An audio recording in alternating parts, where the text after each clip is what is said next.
You're listening to ABA One-on-One Podcast. Hi guys, CJ here.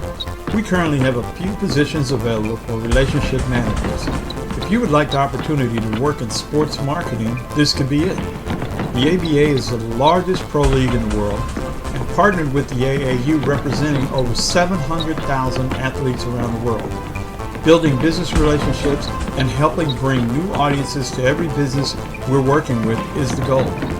We're not limited to one state or region. Businesses partnering with sports is always a win-win for the community. Sound interesting?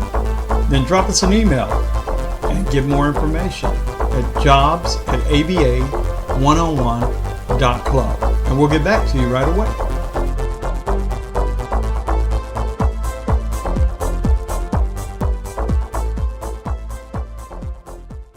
Sassy B Worldwide Productions. With over 25 years of entertainment experience, we have done it all. Celebrity appearances, red carpet events, image consultation, and branding design. Our clients range from American football stars to Hollywood celebrities and everyone in between. Want to make a splash in the entertainment industry? Then it's time to get sassy. SassyBWorldwide.com. Hey guys, it's time for a new episode of ABA One-on-One. Open up, yeah. Open up now. Open up. Open up, yeah. Open up. Open up now. I give a damn dog, give him a bone. Give a damn dog a bone. I give a damn dog, give him a bone. Give a damn dog a bone. I give him a bone. All right, guys, welcome back to another ABA One-on-One. We brought back round two, Clifford Ray. Last time he was with us, his mic was just like, wow, we don't even, I think it was on strike. So now we got him back. We're going to go over a lot of things that we didn't get to chat about before and get his input. And man, this should be really fun. Clifford, welcome back again to ABA One-on-One, man. You know we love you, bro. We're glad you're here. Oh, my pleasure. It's not a problem at all. Yeah. At least this time we all clear this time. Everybody's got a clear mic and not a lot of static. Hopefully a clear mind. Hopefully a clear mind too.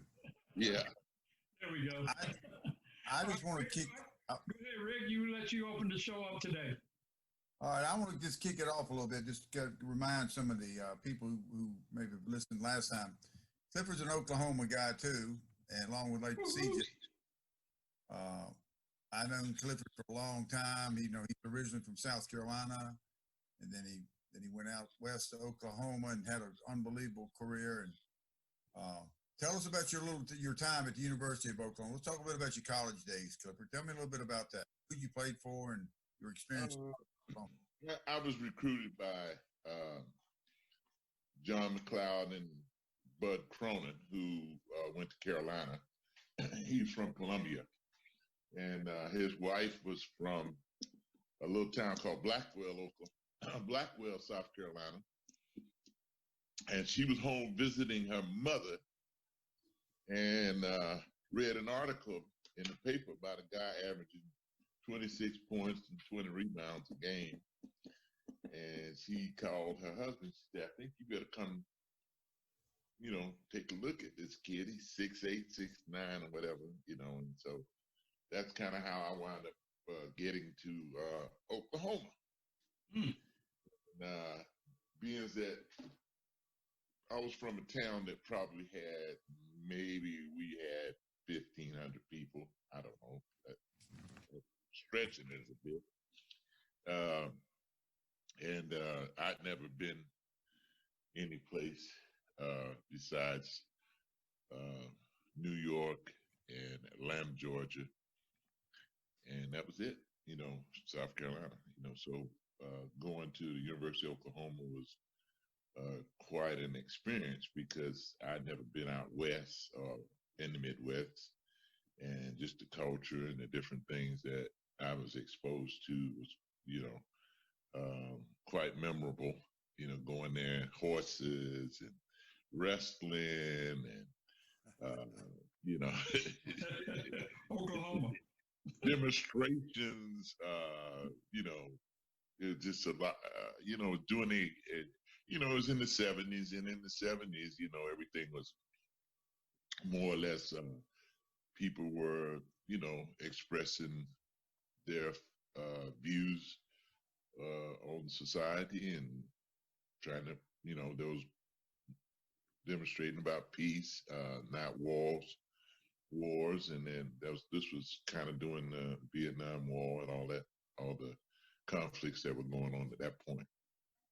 You remember what year it was, Clifford? Huh? You remember what year in 70? I'm trying to think who was at the University of South Carolina then. It was Frank McGuire had, I think the McGuires were there. Yeah. Yeah, and you know, they talked to me. It was interesting, you know, because when you're from South Carolina, you hear about, you know, South Carolina, you hear about Duke, you hear about, you know, all those teams and stuff, but you know, there were not many blacks there. I mean, Yeah. there probably only been one or two, maybe one. I don't know exactly how many blacks were there before I left. When I left I went to school at OU. The reason I went to OU is because all the ACC schools wanted you to go to a junior college so they could observe you.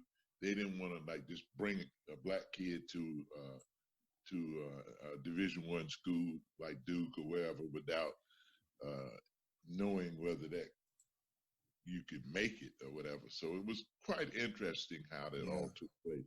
And so I just wanted to go to school. You know, I didn't want to go to a junior college, then turn around and go to another school.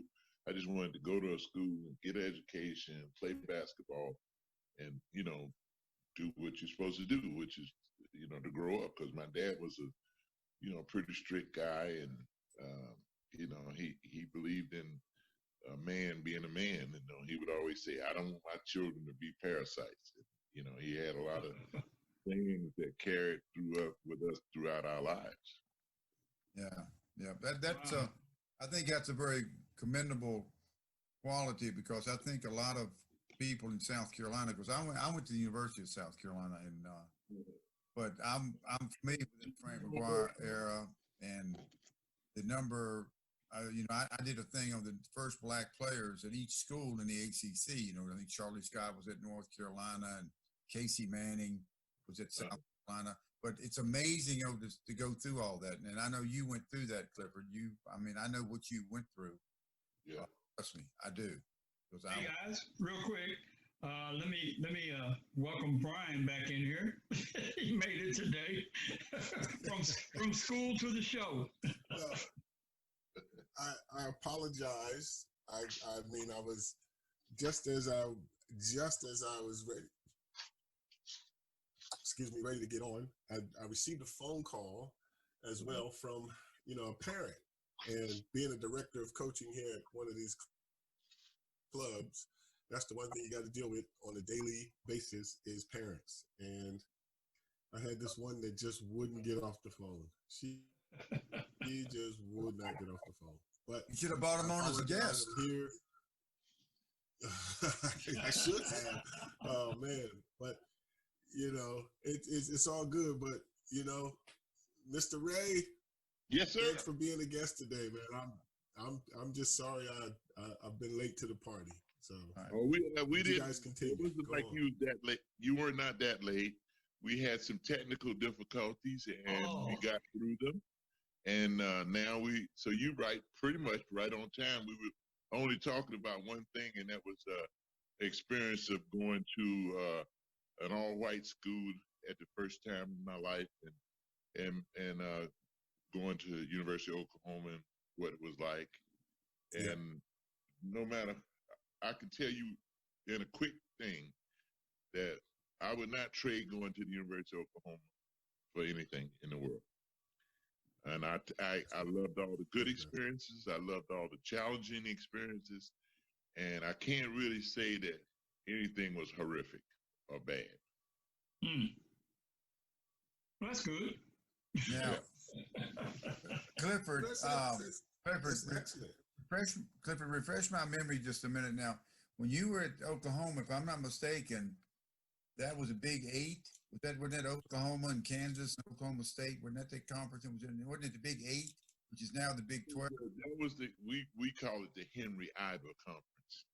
Oh, okay. Yeah. Because he was a legend. He and Mr. Rupp Coach Rupp were legends in that era. And so when I came to OU, and they were just coming out of the Iver era, which is slow ball, basically now we call it half court offense. Walk it up and pound it. Yeah. And so, that was during that period that I came there. But it changed when I got there because they started, the game became a little bit more running, freedom. There was a lot more freedom to the game. Yeah. Wow. Well, you're exactly right, because we had Kelvin Sampson on a few weeks ago when he was at Oklahoma for all those years, and he was talking about that same thing, that Billy Tubbs, he came out to Billy Tubbs, and Billy Tubbs, they were averaging close to 100 points a game. They put numbers. Yep. Well, the first guy that changed the whole thing of running was Go-Go Stevens, was Coach Stevens. Okay.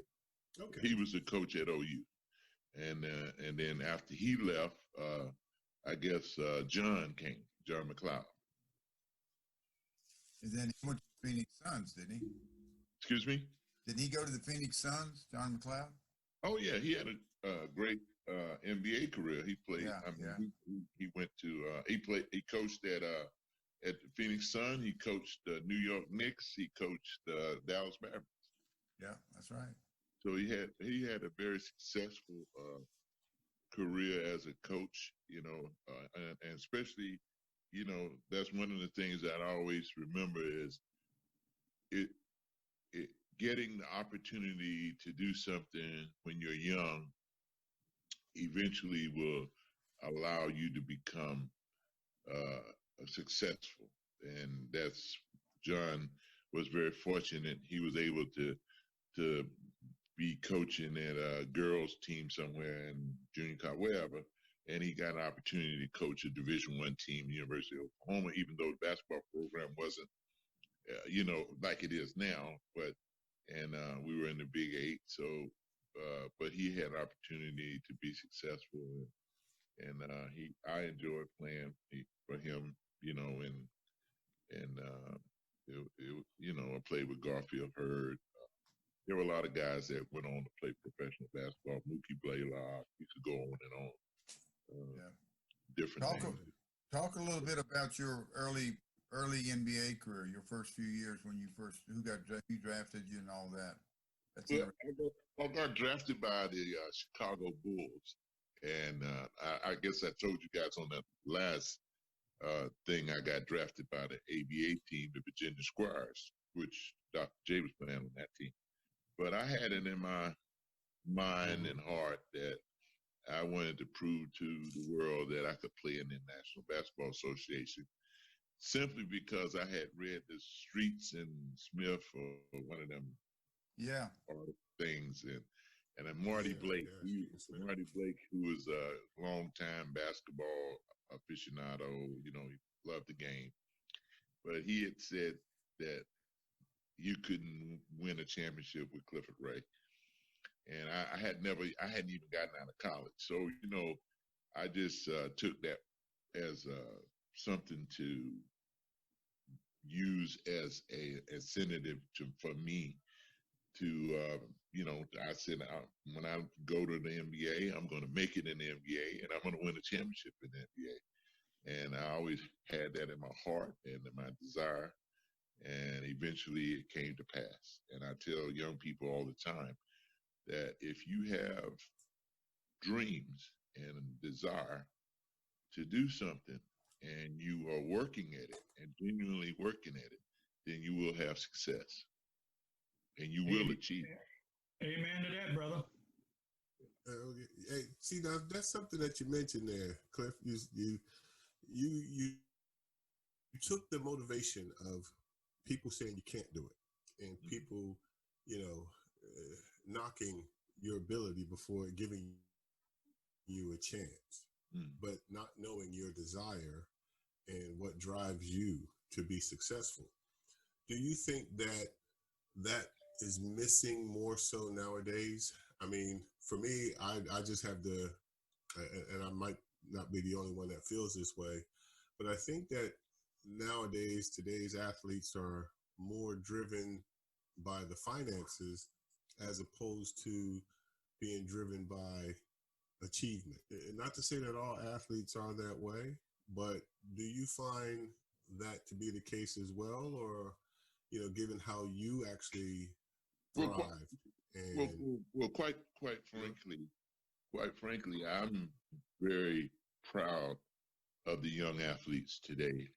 The LeBron Jameses and all, James Hardens and Dwight Howards and all. I mean, I could go on and on because most of these kids I've touched their lives in some way, and I applaud them because they were able to benefit from the hard work and the credibility that guys like myself and Kareem and Will, we could go on and on and on back in the day.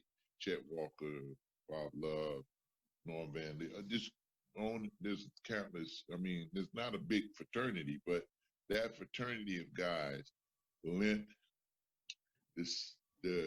their talent to the National Basketball Association to give it the credibility and the growth to where it has come to a full circle today, where players can now walk away from the game and make $100 million or more, or whatever, So, like any other professional actor or entertainer, there are times I remember distinctly reading in Jet magazine when Frank Sinatra opened up at the MGM in Zaire, and they paid him $1 million a month or $1 million a performance, whatever it was, for him to be there for a month or 2 weeks or whatever it was. And so I always felt like that, I hope that I would be able to, in my lifetime, see an athlete get his true, place in terms of his value. Just being able to go through your life and get out of and not have to worry about paying your mortgage or doing, just the things that people live by every day. You have playing in an entertainment entity, and you walk away from the sport. You'd like to feel like you could, if you take care of yourself and take care of everything, that you should be able to be okay and then continue doing other things if given the opportunity. I have to. I'm sorry, Cliff. I'm just gonna jump in on that's what we like about your drive, man. And I was watching a video on you guys back in the day when you got the championship and everything, and they said, the thing that I was gonna bring this up on the last show, but we didn't get to. That I thought was so impressive. They said you're one of the few players in the game that made such an impact that you walked away with more rebounds than points. I've never heard that before, where someone had more rebounds than they did points in their career. Like you were that dominant in what you were doing. Well, they didn't, the one thing is that they did not keep shot blocking stats and things like that. They just did keep rebounding. Wow. And, but the thing is that I think everybody who played, all you guys have played, so what I'm talking about. All of us would have played for free. No question. No question. So the whole thing that I'm saying is the fact that you would have an opportunity to do something that you absolutely loved and had a passion for, and to be able to make a living at it, to maybe, like I had a son to raise, And if not for basketball, I don't know how I would have gotten that done, because it wasn't like the opportunities that I had in my field when I came out of school. I majored in broadcast and fine arts.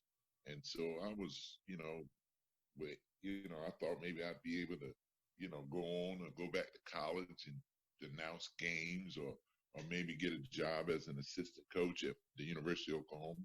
But that wasn't going to happen. They didn't have, that wasn't happening at that time.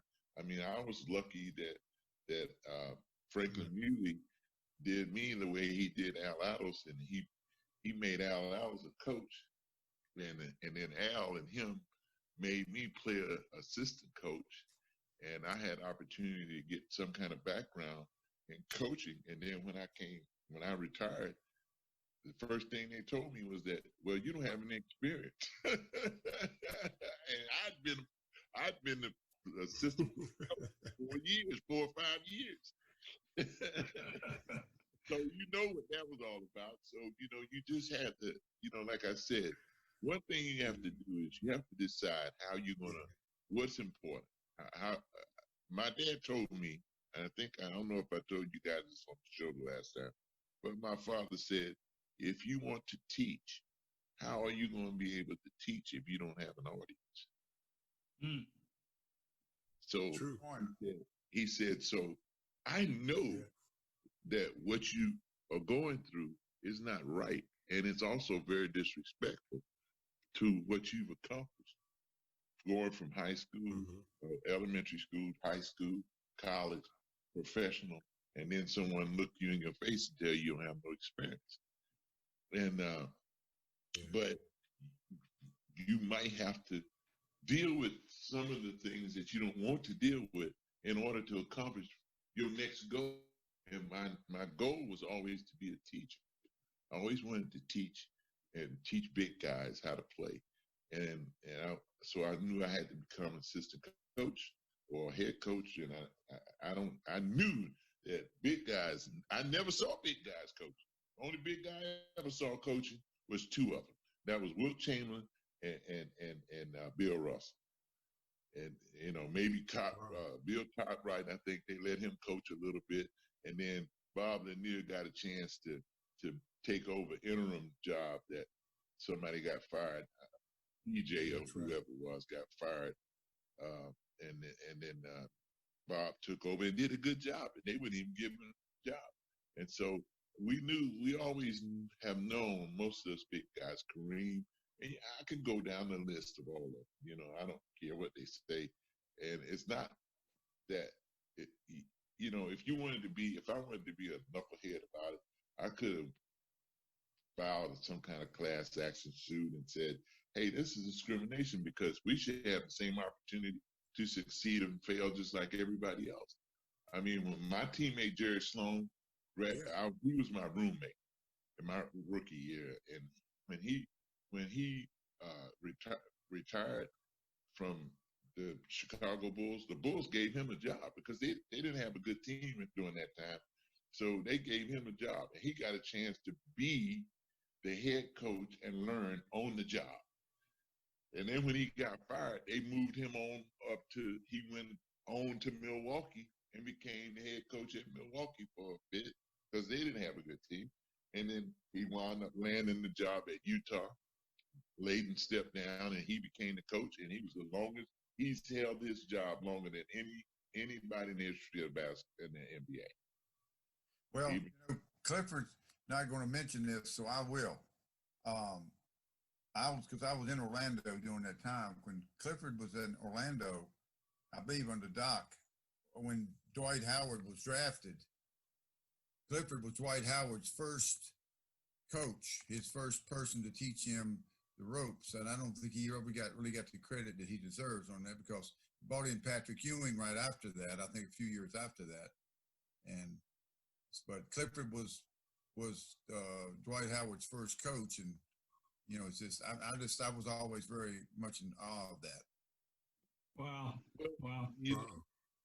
It's interesting. People don't understand. I always tell people this, and I tell my students this. I go, how you evaluate me as a coach is never going to come until after you leave me. Then you will realize the positives or negatives or whatever.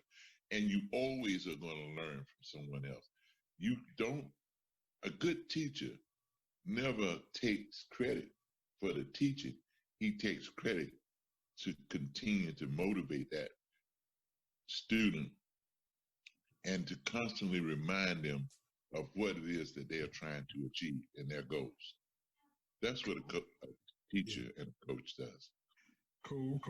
Hey, my brother, look, we got about 8 minutes left here, and I just want to throw this in because it's kind of funny. But Butch Beard brought up how you and Rick Barry just became like buddies, and we thought that was so funny. And just happens to be that next week, I think we got Rick Barry coming on the show. So you guys, Really? you guys. People call us the odd couple.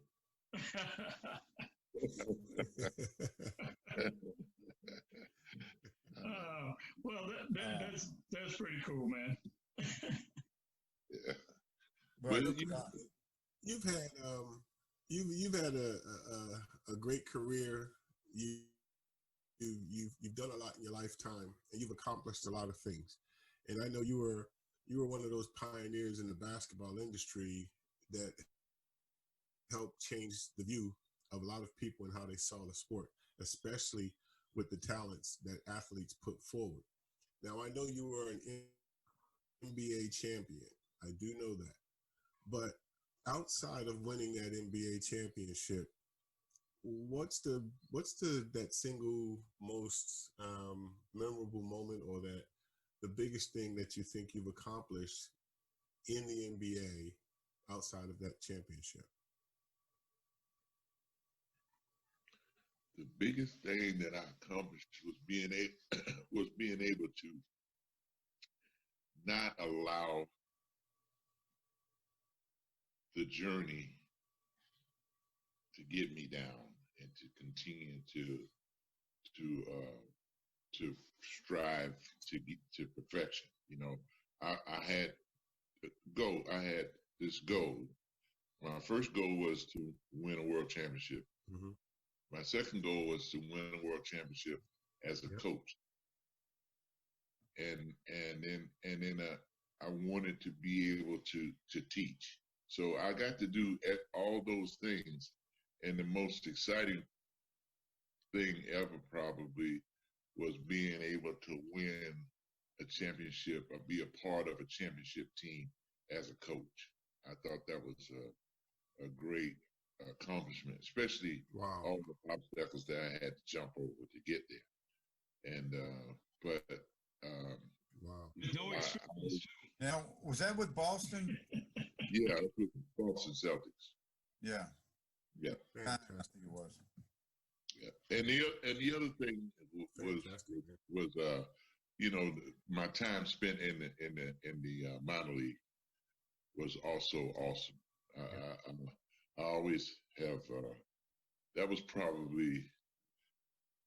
I had an opportunity to really coach, whether I had the title or not, and that's why I don't believe in titles. I always feel like coaching, no matter how good you are as a coach, you're only as good as the people that you get an opportunity to work with. If they got talent, you're gonna be successful. If they have the passion and the desire to play together, then they're gonna be successful. But they have to decide that. You can't sell it to them.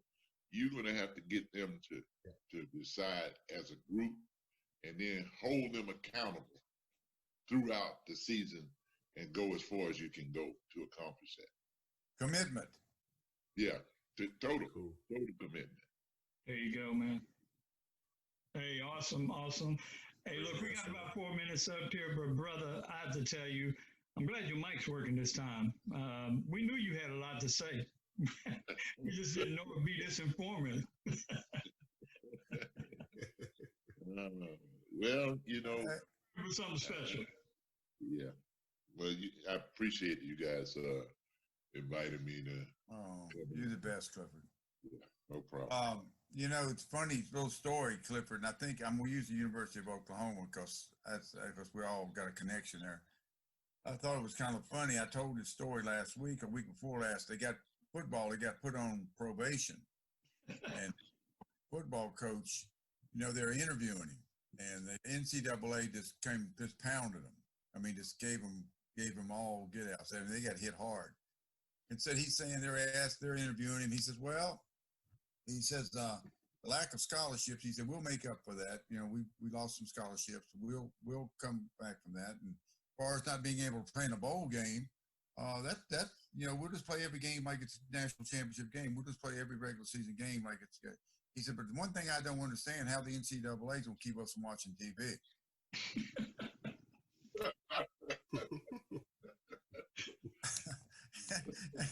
And I thought, wow, this guy is a real rocket science. He said, I don't know how in the world they're going to keep us from watching TV. Oh, my God. Rick, I don't know how you find them, but you do. Larry Switzer, Clifford. Yeah. Yeah, he's definitely one of a kind.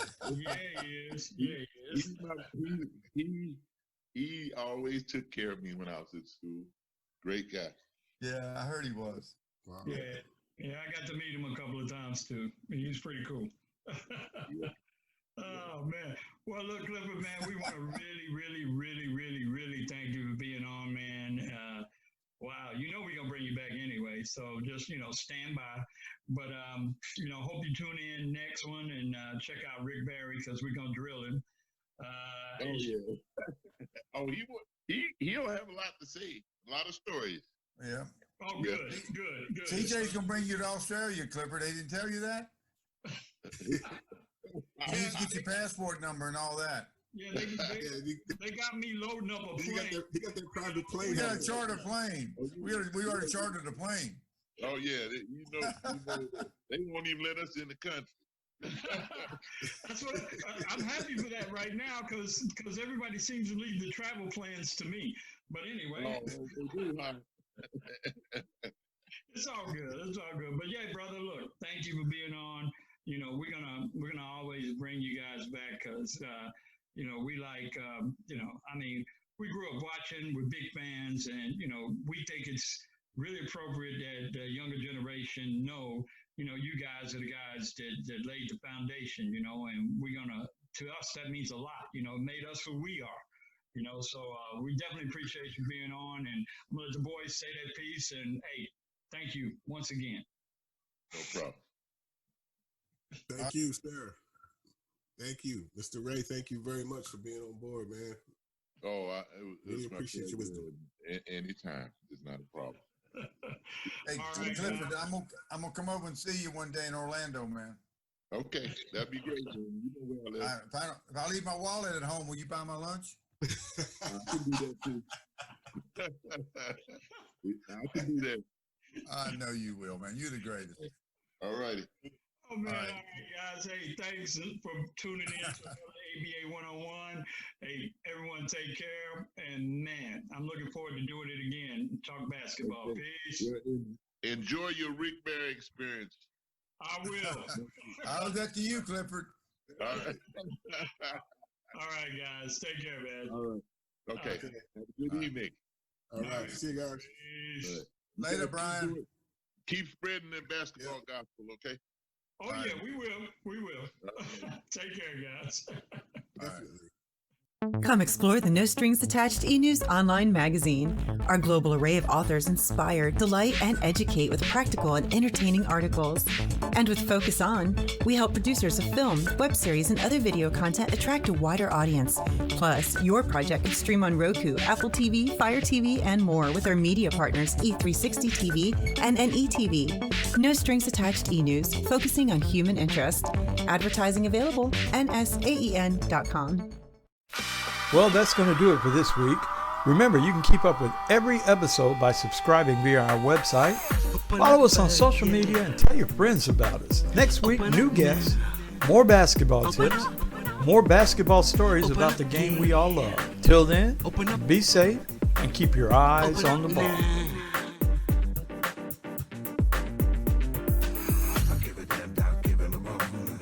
damn dog a bone. I give a damn dog, give him a bone. Give a damn dog a bone. I give him a bone.